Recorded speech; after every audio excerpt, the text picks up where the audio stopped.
الحمدللہ رب العالمین والصلاة والسلام علی رسولہ الکریم اما بعد اقیموا الصلاة وقال النبی صلی اللہ علیہ وسلم صلوا کما رأیتمونی اصلی۔ اللہ سبحانہ و تعالی نے قرآن مجید کے اندر نماز کو قائم کرنے کا حکم دیا ہے، اور نبی صلی اللہ علیہ وسلم نے نماز کو اپنے طریقے کے مطابق ادا کرنے کا حکم دیا ہے۔ سب سے پہلی بنیادی بات یہ ہے کہ دین اسلام کا یہ وہ رکن ہے جس کے اندر سب سے زیادہ اختلافات پائے جاتے ہیں۔ اس کے نماز پڑھنے کے طریقے کے حوالے سے غور و فکر کرنے والی بات یہ ہے کہ ارکان اسلام باقی ہیں، جو جیسے کہ حج ہے، حج کے اوورآل ارکان کے اندر، حج کے اوورآل طریقے کے اندر کوئی اختلاف مسلمانوں کے اندر نہیں پایا جاتا۔ رمضان المبارک کا روزہ رکھنے کے حوالے سے اس کا صبح طلوع فجر سے لے کر طلوع غروب آفتاب تک اس کے اوپر بھی اوورآل کوئی اختلاف نہیں۔ جن چیزوں سے روزہ ٹوٹ جاتا ہے اور جن چیزوں سے روزہ نہیں ٹوٹتا، اس کے اندر بھی مسلمانوں کے درمیان کوئی اختلاف موجود نہیں ہے۔ اسی طریقے سے زکوٰۃ کے نصاب کے حوالے سے، زکوٰۃ کے طریقے کے حوالے سے کوئی مسلمانوں کے اندر اوورآل اختلاف نہیں پایا جاتا۔ لیکن بدقسمتی سے سوچنے والی بات یہ ہے کہ نماز کے طریقے کے اندر مسلمانوں کے اندر فرق کیوں پایا جاتا ہے، جبکہ جب ہم عرب کے مسلمانوں کو دیکھتے ہیں تو ان کے اندر نماز پڑھنے کے طریقے کے حوالے سے اختلافات بہت کم پایا جاتا ہے۔ لیکن بر صغیر پاک و ہند کے اندر کثیر تعداد کے اندر مسلمانوں کے اندر نماز کے طریقے کے اندر فرق پایا جاتا ہے۔ اس کی بنیادی وجہ دو ہیں۔ ایک وجہ تو یہ ہے کہ مسلمان بذات خود یہ نماز کا طریقہ صحیح حدیث کی کتابوں سے پڑھنے کے لیے بالکل بھی تیار نہیں ہے۔ جیسے ان کو بتایا گیا، جیسے انہوں نے سنا، جیسے انہوں نے مقامی مولویوں سے سنا، اسی طریقے کے مطابق وہ نماز پڑھتے چلے آ رہے ہیں، جبکہ اس کے برعکس صحیح احادیث کے اندر نماز پڑھنے کے طریقے کے حوالے سے فرق پایا جاتا ہے۔ اور اللہ سبحانہ و تعالی قرآن مجید کے اندر ہماری اس حوالے سے بڑی شاندار طریقے سے رہنمائی کرتے ہیں۔ اب ذرا دیکھیے اللہ سبحانہ و تعالی قرآن مجید کے اندر کیا فرماتے ہیں۔ فرمایا یا ایھا الذین آمنوا اطیعوا اللہ واطیعوا الرسول واولی الامر منکم فان تنازعتم فی شیء فردوہ الی اللہ والرسول ان کنتم تؤمنون باللہ والیوم الآخر ذلک خیر واحسن تاویلا۔ اللہ نے فرمایا اے ایمان والو، اللہ کی اطاعت کرو اور اس کے رسول صلی اللہ علیہ وسلم کی اطاعت کرو، اور جو تمہارے اوپر امراء مقرر کر دیے جائیں ان کی بھی اطاعت کرو۔ ہاں، اگر تمہارا کسی بات میں ان کے ساتھ جھگڑا ہو جائے تو فردوہ الی اللہ والرسول، اس کو اللہ اور اس کے رسول صلی اللہ علیہ وسلم کی طرف لوٹا دو۔ یہ لازمی بات ہے کہ جب ہم اپنے فیصلے اپنے انداز میں کرنے لگ جائیں گے، یا نماز کے تعلق سے جو بھی ہمارے ذہنوں کے اندر سوالات اٹھتے ہیں ان کو اپنے طریقے کے مطابق حل کرنے کی کوشش کریں گے، تو یہ یقینی بات ہے کہ پھر اختلاف ہونا ضروری ہے، اور ہماری وہ نماز اللہ سبحانہ و تعالیٰ کو قبول بھی نہیں فرمائیں گے۔ نماز کے تعلق سے اس بات کو بھی ذہن نشین کر لیں کہ اگر کوئی شخص نماز اپنے طریقے کے مطابق ادا کرتا ہے اور رسول کریم صلی اللہ علیہ وسلم کے طریقے کو چھوڑ کر کوئی اور طریقہ عبادت کرنے کے حوالے سے، بدنی عبادت یعنی نماز پڑھنے کے حوالے سے کوئی اور طریقہ اختیار کرتا ہے، اللہ سبحانہ و تعالیٰ کو ہرگز وہ طریقہ پسند نہیں ہے۔ اللہ نہ ہی اس طریقے کے مطابق نماز کو قبول کرتا ہے۔ جیسے کہ آج کے دور میں ہمارے ہاں یہ کہا جاتا ہے کہ بس نماز پڑھنی چاہیے، جس طریقے سے بھی کوئی پڑھتا ہے اس کو پڑھنے دینے چاہیے، اس کو روکنا نہیں چاہیے۔ روکنا چاہیے، بالکل روکنا چاہیے۔ رسول اللہ صلی اللہ علیہ وسلم کا حکم ہے صلو کما رأیتمونی اصلی، نماز اس طریقے سے پڑھو جس طریقے سے آپ لوگوں نے مجھے نماز پڑھتے ہوئے دیکھا ہے۔ اگر رسول اللہ کا ایک پراپر طریقہ صحیح احادیث کے اندر موجود ہے تو اس سے ہٹ کر اگر کوئی شخص نیا طریقہ اختیار کرتا ہے اور اس کے علم میں موجود ہے کہ جو طریقہ میں اختیار کر رہا ہوں یہ رسول اللہ صلی اللہ علیہ وسلم کے طریقے سے ہٹ کر موجود ہے۔ ظلم و ستم کی انتہا تو یہاں پر ہو جاتی ہے کہ لوگ اپنے امام ابو حنیفہ رحمہ اللہ تعالی یا دیگر ائمہ کرام رحمہ اللہ تعالی علیہم اجمعین ان کے ساتھ اختلاف کی صورت میں دوسرے لوگوں کو یہ بلیم کرتے ہیں کہ آپ گستاخ ہیں اماموں کے، آپ ولیوں کے گستاخ ہیں، حالانکہ ایسا ہرگز نہیں ہے۔ امام ابو حنیفہ رحمہ اللہ تعالی سمیت تمام ائمہ کرام رحمہ اللہ تعالی علیہم اجمعین نے اس بات کی دعوت دی ہے، اس منشور کو اجاگر کیا, اس منہج کو اجاگر کیا ہے کہ ہماری بات اگر قرآن اور سنت صحیح احادیث کے ساتھ ٹکراؤ پیدا کر دیتی ہے تو ہماری بات کو ترک کر دیا جائے, چھوڑ دیا جائے. یہی وجہ ہے کہ امام ابو حنیفہ رحمہ اللہ تعالی, ان کے جو شاگرد ہیں صاحبین جن کو کہا جاتا ہے امام ابو یوسف اور امام محمد, یہ دونوں نے اپنے استاد کے ساتھ 2/3 مسائل کے اوپر اپنے استاد کے ساتھ اختلاف کیا ہے. لیکن ہمارے ہاں صورتحال اس کے بالکل برعکس ہے. آج کے دور میں اگر کوئی شخص اختلاف کرتا ہے تو لوگ اس کے اوپر گستاخی کا فتویٰ لگاتے ہیں.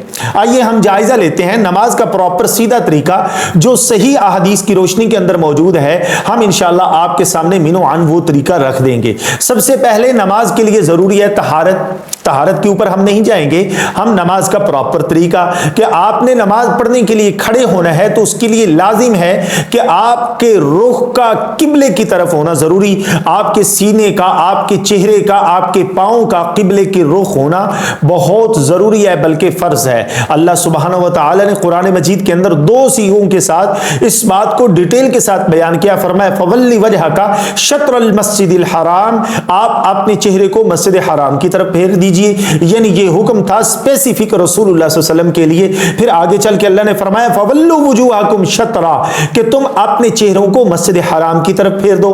پھر اس کے بعد اللہ سبحانہ و تعالی نے اس بات کے اوپر بھی نشاندہی کر دی. فرمایا تم جہاں کہیں بھی ہو, دنیا کی جس کونے میں بھی موجود ہو, لازم ہے تمہارے لیے تو کہ تم اپنے چہروں کو مسجد حرام کی طرف پھیر لو. یہ ایک ضروری مسئلہ ہو گیا. اس کے بعد نماز کے لیے نیت کا کرنا بہت ضروری ہے. نماز کے لیے اگر نیت نہ کی جائے تو ایسی نماز اللہ سبحانہ و تعالی اپنی بارگاہ کے اندر قبول نہیں کرتا. صحیح بخاری کے اندر پہلی حدیث موجود ہے جس کے راوی جناب عمر رضی اللہ عنہ ہیں. وہ بیان کرتے ہیں کہ رسول اللہ صلی اللہ علیہ وسلم نے فرمایا انما الاعمال بالنیات, عملوں کا دار و مدار نیتوں پر ہے.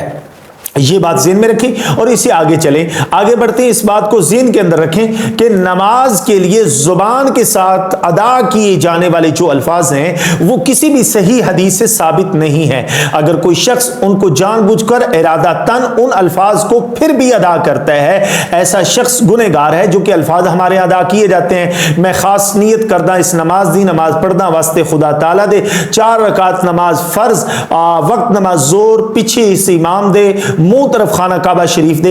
یہ الفاظ نہ تو قرآن سے ثابت ہیں, نہ ہی یہ الفاظ کسی صحیح حدیث سے ثابت ہے, نہ ہی یہ الفاظ صحابہ کرام سے ثابت ہیں, خلفائے راشدین سے, تابعین سے, تبع تابعین سے, ائمہ محدثین سے, فقہائے اعظام سے, کسی سے بھی یہ الفاظ ثابت نہیں ہیں. اور دوسری عقل مندی کی بات یہ ہے کہ دنیا کی کوئی ڈکشنری بھی اٹھا لیں, اس کے اندر نیت دل کے ارادے کا نام ہے. زبان سے کیے جانے والے الفاظ یا تو سٹیٹمنٹ ہوتا ہے یا اقرار ہوتا ہے, وہ نیت کبھی بھی نہیں کہلاتے. ہاں ان الفاظ کے پیچھے ایک نیت کار فرما ضرور ہوتی ہے کہ وہ نیت کر کے اپنی زبان سے الفاظ ادا کیے جاتے ہیں. تو یہ الفاظ رسول اللہ صلی اللہ علیہ وسلم سے ثابت نہیں ہے, لہٰذا یہ الفاظ نہیں کہنے چاہیے, بلکہ ہم اپنی نماز کو دل کے اندر ارادہ کرنا چاہیے. دل کے ارادے کا نام ہی نیت ہے. اس کے بعد ہم نے اپنے ہاتھوں کو اٹھانا ہے, اللہ اکبر کر کے اپنے ہاتھوں کو اٹھا کر کندھوں کی لو تک یا پھر اپنے کانوں کی لو تک ہاتھوں کو اٹھانا ہے. پہلی حدیث کندھوں تک ہاتھ اٹھانے والی جو کہ صحیح بخاری کے اندر حدیث نمبر 735 ہے, جس کے راوی جناب عبداللہ بن عمر رضی اللہ عنہما ہیں. وہ بیان کرتے ہیں رأیت رسول اللہ صلی اللہ علیہ وسلم کان اذا افتتح الصلاۃ, کہ نبی صلی اللہ علیہ وسلم کو میں نے دیکھا کہ اللہ کے رسول جب نماز کو شروع کرتے کبارا تکبیر کہتے, رفع یدیہ اپنے ہاتھوں کو اٹھاتے, حذو منکبیہ اور اپنے کندھوں کی لو کے برابر, اپنے کندھوں کے برابر کرتے. یہ ایک طریقہ موجود ہے. اور دوسرا طریقہ جو کہ صحیح مسلم کے اندر حدیث موجود ہے کہ نبی صلی اللہ علیہ وسلم کا صحابی بیان کرتا ہے کہ میں نے اپنی آنکھوں سے رسول اللہ صلی اللہ علیہ وسلم کو دیکھا ہے کہ وہ اللہ کے رسول جب نماز کو شروع کرتے اپنے ہاتھوں کو اٹھاتے اور کانوں کی لو تک اٹھاتے. دیکھیں میرے محترم بھائیوں, کانوں کو ٹچ کرنا یعنی یہاں پر ایسے کانوں کو ساتھ ہاتھ لگانا یا ایسے لگانا, یہ کسی بھی صحیح حدیث میں موجود نہیں ہے. میرے بھائیوں, کانوں تک اور کانوں کے ساتھ ٹچ کرنا، یہ دو مختلف الفاظ ہیں۔ اللہ کے رسول صلی اللہ علیہ وسلم کا جو عمل صحابہ کرام نے پیش کیا ہے اس کے اندر اس بات کو ڈیٹیل کے ساتھ بیان کیا ہے، تک کے الفاظ بیان کیے ہیں، کانوں کی لو تک اور کندھوں کی لو تک اپنے ہاتھوں کو اٹھایا جائے گا۔ ہاں اگر کوئی ٹچ کرتا ہے تو وہ غلط کر رہا ہے، رسول اللہ صلی اللہ علیہ وسلم کے طریقے کی مخالفت کر رہا ہے۔ دیوبندی بریلوی اس بات کے اوپر ضد کرتے ہیں، ضد نہیں کرنی چاہیے۔ دیوبندی بریلویوں کو دعوت فکر دیتا ہوں کہ آپ دونوں احادیث رسول اللہ صلی اللہ علیہ وسلم کی جو ہیں وہ آپ امت کے سامنے پیش کریں، جو بھی ایزی طریقہ لگے گا لوگ اس کے اوپر عمل کر لیں گے۔ اور عجیب منطق ان دیوبندیوں بریلویوں کے اندر ہے، وہ یہ ہے کہ جناب اپنی خواتین کو تو کہتے ہیں کہ آپ کندھوں تک اٹھائیں، لیکن مردوں کو کہتے ہیں کہ کانوں تک اٹھائیں۔ یہ ایک فرق کے تفریق کے طور پر بیان کیا گیا ہے، حالانکہ کس سے صحیح حدیث کے اندر مرد اور عورت کی نماز کے اندر کوئی بھی فرق موجود نہیں ہے، لہذا یہ بات ذہن میں رکھنی چاہیے۔ آئیے آگے چلتے ہیں۔ ہم نے اپنے ہاتھوں کو اٹھا لیا، اپنی جناب نیت کر لی، دو مسئلے یہ کلیئر ہو گئے۔ اب تیسرا مسئلہ ہے ہاتھوں کو باندھنے کے حوالے سے۔ امت کے اندر اوورآل تمام پوری کی پوری امت سوائے رافضیوں کے پوری کی پوری امت کا اوورآل اتفاق موجود ہے کہ ہم نے نماز کے اندر ہاتھوں کو باندھنا ہے۔ نماز کے ہاتھ باندھنے کے مقام کے اوپر اختلاف موجود ہے۔ سنن اربع کے اندر حدیث موجود ہے کہ رسول اللہ صلی اللہ علیہ وسلم کے صحابی بیان کرتے ہیں کہ اللہ کے رسول نے فرمایا نماز کے اندر دائیں ہاتھ کو بائیں ہاتھ کے اوپر رکھ کر نماز کے اندر ہاتھوں کو باندھنا یہ تمام انبیاء اکرام علیہ السلام کی سنت ہے۔ حضرت موسیٰ کی سنت ہے، حضرت عیسیٰ کی سنت ہے، حضرت آدم کی سنت ہے، حضرت یونس کی سنت ہے، حضرت یوسف کی، حضرت ابراہیم کی، حضرت یعقوب کی، حضرت اسحاق کی، حضرت اسماعیل کی، ایون کہ محمد الرسول اللہ صلی اللہ علیہ وسلم کی سنت مبارکہ ہے۔ لہذا نماز کے اندر دائیں ہاتھ کو بائیں ہاتھ کے اوپر رکھ کر باندھنا یہ رسول اللہ صلی اللہ علیہ وسلم کی سنت ہے۔ صحیح بخاری کے اندر حضرت ابو حمید الساعدی رضی اللہ عنہ سے روایت ہے کہ نبی صلی اللہ علیہ وسلم نے اپنی دائیں زرہ کو بائیں زرہ کے اوپر باندھا۔ تو یہ وہ طریقہ بنتا ہے، دائیں ہاتھ کو بائیں ہاتھ کے اوپر، زرہ اس حصے کو کہا جاتا ہے۔ نبی صلی اللہ علیہ وسلم نے فرمایا ہے کہ اللہ کے رسول صلی اللہ علیہ وسلم دائیں زرہ کو بائیں زرہ کے اوپر باندھتے تھے۔ اب احناف کے درمیان اور سلفیوں کے درمیان، حنبلیوں اور شافیوں کے درمیان یہ اختلاف موجود ہے۔ وہ کہتے ہیں کہ تحت السرہ ناف کے نیچے باندھا جائے، اور کچھ کہتے ہیں کہ جناب فوق السرہ کہ جناب ہاتھوں کو ناف کے اوپر باندھا جائے۔ بریلوی اور دیوبندی حیاتی تو بالکل نیچے باندھتے ہیں، مماتی دیوبندی تھوڑا سا اوپر باندھ لیتے ہیں، لیکن صحیح حدیث میں موجود ہے کہ حضرت حلب رضی اللہ عنہ، یہ مسند احمد کے اندر حدیث موجود ہے کہ نبی صلی اللہ علیہ وسلم اپنے دائیں ہاتھ کو بائیں ہاتھ کے اوپر رکھ کر سینے کے اوپر باندھتے۔ صحیح ابن بان کے حوالے سے حافظ ابن حجر اسقلانی رحمہ اللہ تعالی وائل بن حجر رضی اللہ عنہ سے بلوغ المرام کے اندر حدیث لے کر آئے ہیں کہ نبی صلی اللہ علیہ وسلم کے بارے میں وہ کہتے ہیں کہ میں نے دیکھا اللہ کے رسول دائیں ہاتھ کو بائیں ہاتھ کے اوپر رکھ کر سینے پر اللہ کے رسول نے اپنے ہاتھوں کو باندھا ہوا تھا۔ اور دیوبندی بریلویوں سے جب پوچھا جاتا ہے کہ آپ کی خواتین ہاتھوں کو سینے پر کیوں باندھتی ہیں تو دلیل تو موجود نہیں، لیکن تفریق کے طور پر یہ کہا جاتا ہے کہ آپ اپنے ہاتھوں کو جناب دائیں ہاتھ کو بائیں ہاتھ کے اوپر باندھیں اور سینے پر باندھیں۔ تو میرے بھائیوں یہ بات نہیں ہے، بلکہ نبی صلی اللہ علیہ وسلم نے اپنے ہاتھوں کو سینے پر باندھا ہے، اس لیے نماز کو اپنے ہاتھوں کو سینے کے اوپر ہی باندھنا چاہیے۔ جب یہ بات ہو گئی، ہم نے اپنے ہاتھوں کو باندھ لیا، اس کے بعد ہم نے پڑھنی ہے سبحانک اللہم اور اللہم باعد۔ صحیح حدیث میں موجود ہے، حضرت ابو ہریرہ رضی اللہ عنہ بیان کرتے ہیں کہ میں نے رسول اللہ صلی اللہ علیہ وسلم سے پوچھا اللہ کے رسول آپ تکبیر تحریمہ کہنے کے بعد اور سورۃ الفاتحہ پڑھنے سے پہلے اللہ کے رسول آپ کیا پڑھتے ہیں؟ آپ خاموش رہتے ہیں؟ تو رسول اللہ صلی اللہ علیہ وسلم نے فرمایا میں پڑھتا ہوں اللہم باعد بینی و بین خطایایا کما بعدت بین المشرق والمغرب اللہم نقینی من الخطایا کما ینقی الثوب الابیض من الدنس اللہم اغسل خطایایا بالماء والثلج والبرد۔ یہ رسول اللہ صلی اللہ علیہ وسلم دعا استفتاح پڑھا کرتے تھے۔ سبحانک اللہم بھی ثابت ہے، اللہم باعد، اور اس کے علاوہ اور دعائیں بھی نبی صلی اللہ علیہ وسلم سے ثابت ہیں۔ لہذا میں سمجھتا ہوں کہ مسلمانوں کو کم از کم یہ دو دعائیں استفتاح تو کم از کم آنی چاہیے۔ اس کے بعد آپ نے جب یہ دعا استفتاح پڑھ لیں گے، اس کے بعد آپ نے سورۃ الفاتحہ پڑھنی۔ سورۃ الفاتحہ سے پہلے، چونکہ سورۃ الفاتحہ قرآن مجید کا حصہ ہے، اس کو شروع کرنے سے پہلے اعوذ باللہ کا پڑھنا ضروری ہے، کیونکہ اللہ سبحانہ و تعالی نے قرآن مجید کے اندر فرمایا ہے فَإِذَا قَرَأْتَ الْقُرْآنَ فَاسْتَعِذْ بِاللَّهِ إِنَّهُ مِنَ الشَّيْطَانِ الرَّجِيمِ۔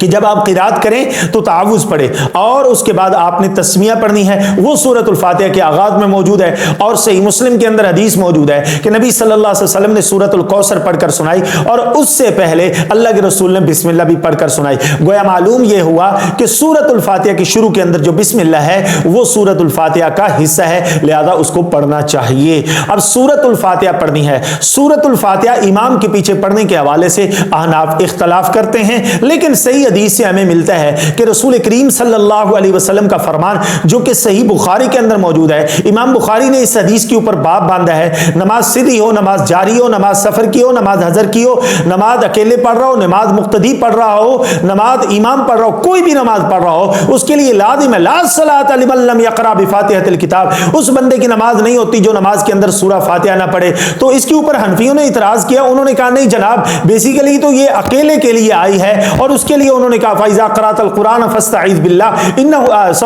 وَإِذَا قُرِئَ الْقُرْآنُ فَاسْتَمِعُوا لَهُ وَأَنصِتُوا لَعَلَّكُمْ تُرْحَمُونَ۔ یہ آیت کریمہ پیش کی ہے۔ پہلی بات تو یہ ہے کہ آپ کے جو بڑے بابے ہیں انہوں نے یہ کہا ہے وَإِذَا قُرِئَ الْقُرْآنُ میں کہا گیا ہے خاموش رہو، اور فَاقْرَؤُوا مَا تَيَسَّرَ میں کہا گیا ہے کہ قرآن مجید کو پڑھو، لہذا ان کے بڑے بابے تو یہ کہتے ہیں کہ جب دو آیتوں کے درمیان تعارض پیدا ہو جائے دونوں آیتوں کا حکم ساقط ہو جاتا ہے۔ خیر میں اس کا جواب ضرور عرض کر دیتا ہوں کہ یہ جو حدیث مبارکہ ہے اس کے اوپر اعتراض کیا، کہا گیا کہ جناب نہیں، یہ تو اکیلے کے لیے ہے، لہذا اکیلا نماز جو شخص پڑھے گا وہ تو یہ پڑھ لے گا لیکن امام کے پیچھے نہیں پڑھے گا۔ تو آئیے ہم صحیح مسلم سے ایک اور حدیث پڑھ لیتے ہیں۔ حضرت ابو ہریرہ رضی اللہ عنہ فرماتے ہیں کہ رسول اللہ صلی اللہ علیہ وسلم نے فرمایا کہ جو بندہ نماز کے اندر سورہ فاتحہ نہیں پڑھتا اس بندے کی نماز خداج نامکمل ہے۔ یعنی خداج اس نماز کو کہا، خداج اس چیز کو کہا جاتا ہے جو اپنی وقت سے پہلے اپنے بچے کو جنم دے دے، اس کو خداج کہا جاتا ہے۔ ایک بندہ کھڑا ہوا کہنے لگا انا نکون وراء الامام، اگر ہم امام کے پیچھے ہوں تو پھر کیا کریں؟ حضرت ابو ہریرہ رضی اللہ عنہ نے فرمایا فقال اقرأ بها فی نفسک، اس وقت تو اپنی نماز کے اندر آہستہ سورۃ الفاتحہ کو پڑھا کر، کیونکہ سمعت رسول اللہ صلی اللہ علیہ وسلم، میں نے رسول اللہ صلی اللہ علیہ وسلم سے سنا قسمت الصلاۃ بینی و بین عبدی، اللہ نے مسلمان بندے کے درمیان اور اپنے درمیان نماز کو تقسیم کر دیا۔ حدیث لمبی ہے، مختصر میں کر رہا ہوں۔ اس میں قال العبد الحمدللہ رب العالمین، جب بندہ کہتا ہے الحمدللہ رب العالمین، اللہ فرماتے حمدنی عبدی۔ اور سنن ابی داؤد کے اندر حدیث موجود ہے، نبی صلی اللہ علیہ وسلم نماز پڑھا رہے تھے، اللہ کے محبوب پیغمبر علیہ الصلوۃ والسلام نے سلام پھیرا، سلام پھیرنے کے بعد اللہ کے رسول نے پوچھا میرے پیچھے تم پڑھ رہے ہو؟ صحابہ کرام نے کہا جی اللہ کے رسول۔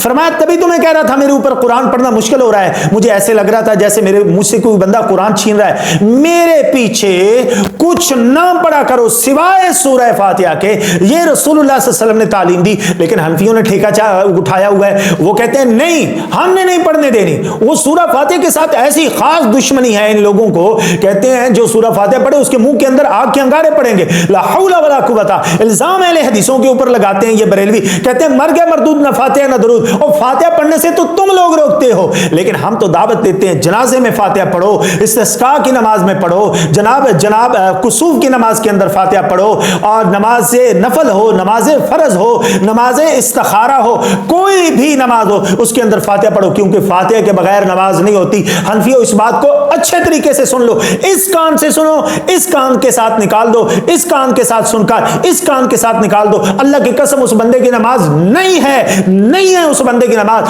جو نماز میں سورہ فاتحہ نہیں پڑھتا، کیونکہ یہ صحیح حدیث ہے رسول اللہ صلی اللہ علیہ وسلم کی، اور جس آیت کو تم پیش کرتے ہو وہ مکی سورہ ہے، اور نماز کا جو باجماعت سسٹم ہے وہ مدینہ المنورہ میں آیا ہے۔ جھوٹ بولتے ہو، شرم کرو، حیا کرو، اور اس بات کا تمہیں اندازہ ہونا چاہیے کل قیامت کا دن ہوگا، اللہ سبحانہ و تعالی کے دربار ہوگا، وہاں پر تم جاؤ گے، اللہ کے سامنے کیا جواب دو گے؟ تمہارے پاس کوئی جواب نہیں ہوگا۔ اور سورہ فاتحہ کے اختتام کے اوپر جناب آمین کو بلند آواز سے کہنا رسول کریم صلی اللہ علیہ وسلم کی سنت ہے۔ سنن ترمذی کے اندر حدیث موجود ہے، اللہ کے رسول صلی اللہ علیہ وسلم جب نماز کو مکمل کرتے اللہ کے رسول آمین کہتے، رفع بها صوته، اللہ کے رسول اپنی آواز کو بلند کرتے، اللہ کے رسول صلی اللہ علیہ وسلم اپنی آواز کو کھینچتے، مد بها صوته، اپنی آواز کو کھینچتے، اور تعویلوں پہ تعویلیں کرتے ہو اور خدا کے لیے حدیث کے قریب آ جاؤ. کیوں اس امت کو گمراہ کر رہے ہو؟ اللہ کے رسول کی صحیح احادیث کے ہوتے ہوئے رسول اللہ صلی اللہ علیہ وسلم کی حدیث کی مخالفت کر رہے ہو محض اس بنیاد کے اوپر کہ اپنے امام کا مذہب بچ جائے, اپنے امام کا قول بچ جائے. اپنے امام کے قول کو بچانے کے لیے رسول اللہ صلی اللہ علیہ وسلم کی احادیث کے اوپر تعویلات پیش کرتے ہو. بتاؤ جب کل قیامت کا دن ہوگا رسول اللہ کے دربار میں ہوں گے, اگر انہوں نے رٹ دائر کر دی, بتاؤ رسول اللہ کو کیا منہ دکھاؤ گے؟ میرے بھائیو, سورۃ الفاتحہ پڑھنے کے بعد, آمین کہنے کے بعد, اگر امام اسپیسیفک ہے تو اس کو چاہیے کہ وہ سکتہ کرے, جیسا کہ نبی صلی اللہ علیہ وسلم کے بارے میں صحیح مسلم کے اندر حدیث موجود ہے کہ اللہ کے رسول صلی اللہ علیہ وسلم سورۃ الفاتحہ پڑھنے کے بعد دوسری قرات کرنے سے پہلے اللہ کے رسول سکتہ فرمایا کرتے تھے. سکتہ کرنے کے بعد آپ نے سورۃ الفاتحہ کے بعد قرات کرنی ہے. اس وقت جب امام سری آواز میں قرات کر رہا ہے, اگر امام جہری آواز میں قرات کر رہا ہے تو مقتدی کے اوپر یہ فرض ہے کہ وہ قرات نہیں کرے گا جو سورۃ الفاتحہ کے بعد والی ہے. اچھا, پہلی 2 رکعتوں کے اندر اگر آپ اکیلے میں نماز پڑھ رہے ہیں, امام کے پیچھے پڑھ رہے ہیں تو ظاہر ہے خاموش رہنا ہے. اگر آپ اکیلے نماز پڑھ رہے ہیں تو ظاہر ہے عام طور پر دیوبندی, بریلوی, اہل حدیث سب ہی فاتحہ کی پہلی 2 رکعتوں, فاتحہ کے بعد پہلی 2 رکعتوں کے اندر تو قرات کرتے ہیں, لیکن پچھلی 2 رکعتوں کے اندر یہ دیوبندی, بریلوی منع کرتے ہیں. حالانکہ ان کو پتہ ہے کہ رسول اللہ صلی اللہ علیہ وسلم نے پچھلی 2 رکعتوں کے اندر اختیار دیا ہے, باوجود اس کے رسول اللہ صلی اللہ علیہ وسلم کی مخالفت اور اپنے امام کا مذہب, اپنے امام کا قول بچانے کے لیے یہ لوگ یہ کرتے ہیں کہ جناب کہتے ہیں پچھلی 2 رکعتوں کے اندر نہیں پڑھنا. حالانکہ صحیح بخاری اور صحیح مسلم کے اندر حدیث موجود ہے کہ نبی کریم صلی اللہ علیہ وسلم زور کی پہلی 2 رکعتوں کے اندر 30 آیات پڑھتے اور پچھلی 2 رکعتوں کے اندر اللہ کے رسول صلی اللہ علیہ وسلم 15 آیات پڑھتے, اور عصر کی پہلی 2 رکعتوں کے اندر اللہ کے رسول 15 آیات پڑھتے اور پچھلی 2 رکعتوں کے اندر 7 یا 8 آیات پڑھتے. لہذا اختیاری مسئلہ ہے. پچھلی 2 رکعتوں کے اندر, پہلی 2 رکعتوں کے اندر لازم ہے آپ قرات کریں فاتحہ کے بعد. اگر امام اونچی آواز سے قرات کر رہا ہے تو پھر آپ نے وہ قرات نہیں کرنی, لیکن پچھلی 2 رکعتوں کے اندر آپ کے پاس اختیار ہے, آپ کر سکتے ہیں. اس کے بعد آپ نے کرنا ہے رکوع میں جاتے ہوئے رفع الیدین, اور رفع الیدین کے اوپر ان کو بڑی تکلیف ہے, جبکہ صحیح احادیث کے اندر, صحیح بخاری کے اندر حدیث نمبر 735 سے لے کر حدیث نمبر 739 تک صحیح احادیث موجود ہیں کہ رسول اللہ صلی اللہ علیہ وسلم کے صحابی حضرت عبداللہ بن عمر رضی اللہ عنہ فرماتے ہیں کہ میں نے رسول اللہ صلی اللہ علیہ وسلم کو دیکھا, اللہ کے رسول صلی اللہ علیہ وسلم جب نماز کو شروع کرتے رفع الیدین کرتے, جب رکوع میں جاتے رفع الیدین کرتے, جب رکوع سے سر اٹھاتے رفع الیدین کرتے, اور 2 رکعتیں پڑھ کر جب تیسری رکعت کے لیے کھڑے ہوتے وَإِذَا قَامَ مِنَ الرَّكَعَتَيْنِ, اس وقت بھی رسول اللہ صلی اللہ علیہ وسلم رفع الیدین کرتے. حضرت مالک بن حویرث رضی اللہ عنہ نے بھی اس حدیث کو بیان کیا ہے اور اس حدیث کو رسول اللہ صلی اللہ علیہ وسلم تک پہنچایا ہے, اور فرمایا نبی صلی اللہ علیہ وسلم بھی یہی کیا کرتے تھے. اور یہ حدیث صحیح بخاری کے اندر بھی ہے, صحیح مسلم کے اندر بھی موجود ہے, اور سنن ابی داؤد کے اندر اور سنن ترمذی کے اندر حدیث موجود ہے. حضرت ابو حمید الساعدی رضی اللہ عنہ نے 10 صحابہ کی جماعت کے اندر اللہ کے رسول صلی اللہ علیہ وسلم جیسی نماز پڑھ کر دکھائی, اور اس کے اندر نماز شروع کرتے وقت رفع الیدین کیا, رکوع میں جاتے ہوئے رفع الیدین کیا, رکوع سے سر اٹھاتے ہوئے رفع الیدین کیا, اور 10 صحابہ اکرام رضوان اللہ علیہم اجمعین کی جماعت کے اندر جب نے یہ نماز پڑھ کر دکھائی, اللہ کے محبوب پیغمبر علیہ الصلوۃ والسلام کے 10 صحابہ نے کہا صدقت ہاکذا, ہاں تو نے سچ کہا ہے. رسول اللہ صلی اللہ علیہ وسلم بھی اسی طریقے سے نماز پڑھا کرتے تھے. اور سنن کبریٰ للبیہقی کے اندر 2519 نمبر حدیث موجود ہے کہ نبی صلی اللہ علیہ وسلم کی نماز کو حضرت عبداللہ بن زبیر رضی اللہ عنہ بیان کرتے ہیں, انہوں نے حضرت اپنے نانا ابو بکر صدیق رضی اللہ عنہ کو دیکھا کہ وہ رفع الیدین کرتے ہیں, اور یہ حدیث بہت کمال کی ہے, بہت زبردست حدیث موجود ہے. اس کے اندر ہر راوی حدیث 7 راوی ہیں, وہ کہتے ہیں میں نے اپنے استاد کو دیکھا وہ رفع الیدین کرتے, وہ کہتے ہیں انہوں نے اپنے استاد کو دیکھا وہ رفع الیدین کرتے ہیں. یہاں تک کہ عبداللہ بن زبیر رضی اللہ عنہ کہتے ہیں میں نے اپنے نانا ابو بکر صدیق رضی اللہ عنہ کو دیکھا وہ رفع الیدین کرتے ہیں, اور وہ حضرت ابو بکر صدیق کہتے ہیں میں نے رسول اللہ صلی اللہ علیہ وسلم کو دیکھا جب نماز شروع کرتے رفع الیدین کرتے, جب رکوع میں جاتے رفع الیدین کرتے, جب رکوع سے سر اٹھاتے رفع الیدین کرتے. اس کے اوپر حنفی حدیث پیش کرتے ہیں حضرت عبداللہ بن مسعود رضی اللہ عنہ والی, جو کہ سنن ترمذی کے اندر موجود ہے. وہاں پر حضرت عبداللہ بن مبارک کا قول نقل کیا ہے, لم یثبت حدیث ابن مسعود, حضرت عبداللہ بن مسعود رضی اللہ عنہ کے بارے کے اندر اس روایت روایت کے بارے میں امام ترمذی حضرت عبداللہ بن مبارک کا قول نقل کرتے ہیں کہ یہ عبداللہ بن مسعود والی روایت ثابت نہیں ہے، سنن ابی داؤد سے پیش کرتے ہیں، وہ حدیث بھی اسی سند کے ساتھ ہے، ضعیف ہے۔ سنن نسائی سے پیش کرتے ہیں، اسی سند کے ساتھ ہے، وہ بھی ضعیف ہے۔ اور وہ ایک شریر گھوڑوں کی دم والی حدیث پیش کرتے ہیں۔ حضرت جابر بن سامورہ رضی اللہ عنہ بیان کرتے ہیں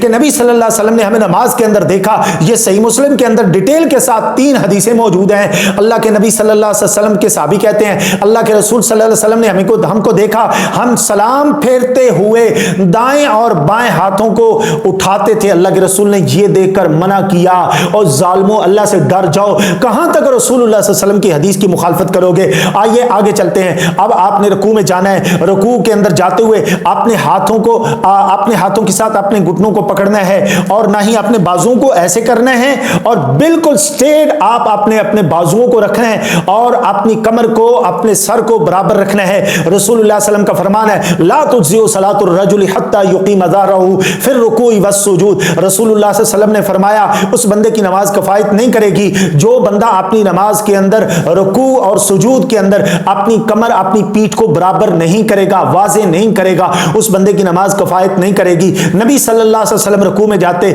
سبحان ربی العظیم دعا ثابت ہے رسول اللہ سے، سبحانک اللہم ربنا وبحمدک اللہم اغفر لی ثابت ہے، اور اس کے بعد نبی صلی اللہ علیہ وسلم سے یہ بھی اس کے علاوہ اللہم لک رکعت بھی ثابت ہے، اور بے شمار دعائیں نبی صلی اللہ علیہ وسلم سے ثابت ہیں۔ لیکن میں سمجھتا ہوں کم از کم یہ 2 دعائیں تو امت کو یاد ہونی چاہیے، سبحانک اللہم ربنا وبحمدک اللہم اغفر لی، سبحان ربی العظیم۔ پھر آپ نے رکوع سے کھڑے ہونا ہے، سمیع اللہ لمن حمدہ، امام نے بھی کہنا ہے، مقتدی نے بھی کہنا ہے۔ ہاں کچھ روایتوں کے اندر ہے کہ جناب مقتدی بھی صرف ربنا ولک الحمد کہہ سکتا ہے، اس کے اوپر بھی اہل علم نے کچھ کہا ہے۔ بہرحال اس کے بعد سمیع اللہ لمن حمدہ ربنا ولک الحمد حمدا کثیرا طیبا مبارکا فی، یہ کہنا ہے۔ یہ کہنے کے بعد آپ نے پھر رکوع کے بعد آپ نے سجدے میں چلے جانا ہے۔ سجدے میں جاتے ہوئے آپ نے پہلے ہاتھوں کو زمین پر لگانا ہے، نہ کہ گھٹنوں کو لگانا ہے۔ سنن نبی داؤد کے اندر حدیث موجود ہے، رسول کریم صلی اللہ علیہ وسلم نے سجدے میں جاتے ہوئے پہلے گھٹنے لگانے سے منع کیا ہے، اور اونٹ کی بھی تشبیہ دے کر نبی صلی اللہ علیہ وسلم نے سمجھایا ہے۔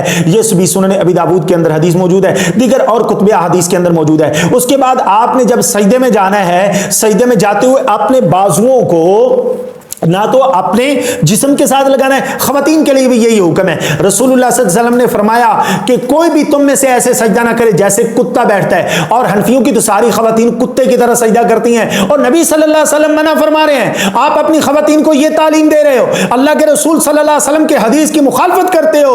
شرم آنی چاہیے، حیا آنی چاہیے کہ رسول اللہ صلی اللہ علیہ وسلم کی صحیح حدیث کے ہوتے ہوئے تم نے مرد اور عورت کی نماز کے اندر تفریق ڈالی، حالانکہ آپ بھی جانتے ہو، آپ کے علم میں ہے یہ بات، تمام حنفی مولویوں کے علم میں ہے یہ بات کہ مرد اور عورت کی تفریق کے حوالے سے جتنی بھی روایات تم پیش کرتے ہو تمہارے علم میں ہے کہ وہ سب کی سب ضعیف ہیں، پھر بھی تم نے تفریق ڈالی۔ مرد ہو یا عورت ہو سب کو سجدہ ایکول ہی کرنا ہے، اور اپنے بازوؤں کو اپنے جسم کے ساتھ بھی نہیں لگانا، زمین کے اوپر بھی نہیں لگانا۔ اللہ کے رسول صلی اللہ علیہ وسلم کے بارے میں صحیح مسلم کے اندر آتا ہے کہ اللہ کے رسول صلی اللہ علیہ وسلم کے بغلوں کی سفیدی نظر آتی، یعنی آپ نے اپنے بازوؤں کو زمین کے ساتھ بھی نہیں لگانا اور اپنے جسم کے ساتھ بھی نہیں لگانا۔ اس کے بعد آپ اپنے ہاتھوں کو اپنے کندھوں کے برابر بھی رکھ سکتے ہیں، اور اپنا سر اپنے ہاتھوں اپنا چہرہ اپنے ہاتھوں کے درمیان بھی رکھ سکتے ہو۔ یہ دونوں طرح کا عمل موجود ہے۔ رسول اللہ صلی اللہ علیہ وسلم نے فرمایا سجدہ 7 ہڈیوں پر ہوتا ہے، اور 7 ہڈیوں میں 2 ہاتھ ہیں، 2 پاؤں ہیں، گھٹنے، ناک اور پیشانی ہے۔ یہ 7 ہڈیوں کے اوپر سجدہ کیا جائے گا، اور سجدے کے اندر اپنے پاؤں کو پیچھے سے ملایا جائے گا، جیسا کہ صحیح حدیث میں حضرت ام المومنین امی عائشہ صدیقہ رضی اللہ تعالی عنہا فرماتی ہیں کہ نبی صلی اللہ علیہ وسلم جو ہیں وہ اپنے پاؤں کو کھڑا بھی کرتے اور پیچھے سے پاؤں کو ملایا بھی ہوتا۔ لہذا یہ جو کہتے ہیں نا کہ جناب اگر یہ دائیں پاؤں کا جو انگوٹھا ہے وہ ہل گیا آپ کی نماز ٹوٹ جائے گی، اور وہ حدیث جو ہے اس کا کیا کرنا ہے جس میں نبی صلی اللہ علیہ وسلم منبر کے اوپر نماز ادا کر رہے تھے اور اللہ کے رسول سجدہ کرنے کے لیے منبر سے نیچے تشریف لائے، اللہ کے رسول کی نہیں ٹوٹی، اور کیا امت کو تکلیف میں ڈالا ہوا ہے، کیسے نماز ٹوٹ جاتی ہے؟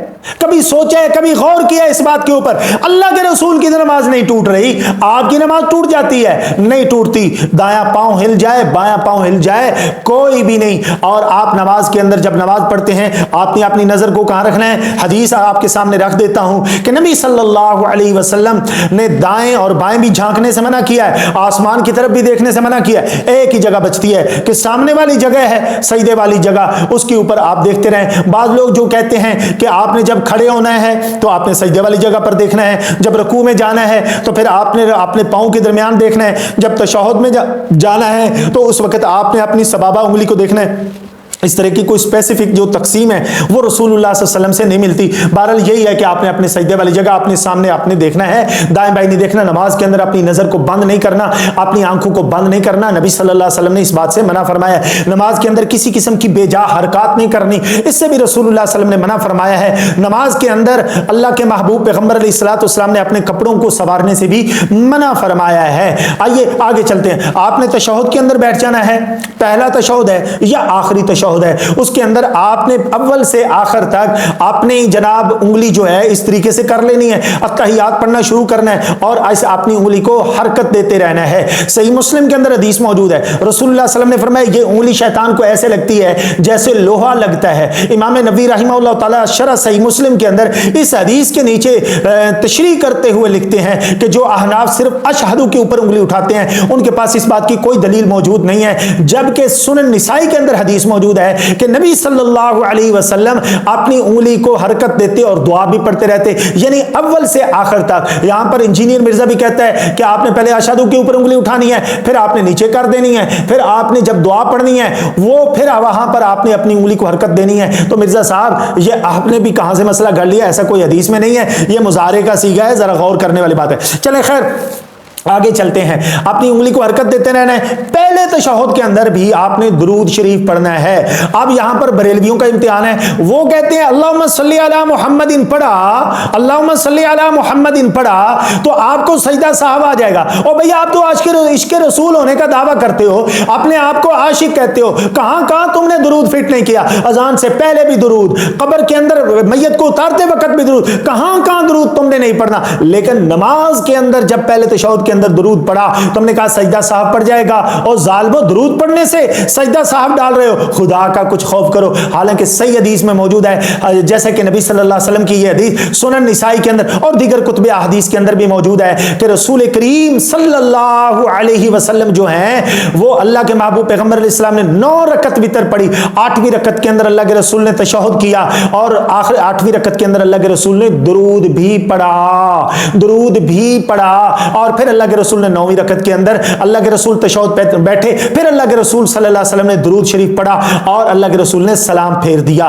پہلے تشہد کے اندر آپ نے اپنے پاؤں کے اوپر بیٹھنا ہے, آخری تشہد کے اندر آپ نے تورک کرنا ہے, اپنا بایاں پاؤں دائیں پاؤں کی پنڈلی کے نیچے سے آپ نے نکالنا ہے, نکال کر آپ نے اپنی سرین کو زمین کے اوپر رکھنا ہے. مرد اور عورت دونوں کے لیے یہ یکساں حکم ہے. پھر آپ نے بیٹھنا ہے اور نماز کے اندر آپ تشہد کے اندر اپنے ہاتھوں کو بالکل رانوں کے اوپر بھی رکھ سکتے ہیں اور تھوڑا سا آگے بڑھا کر اپنے گھٹنوں کے اوپر بھی رکھ سکتے ہیں. دونوں طرح نبی صلی اللہ علیہ وسلم سے ثابت ہے.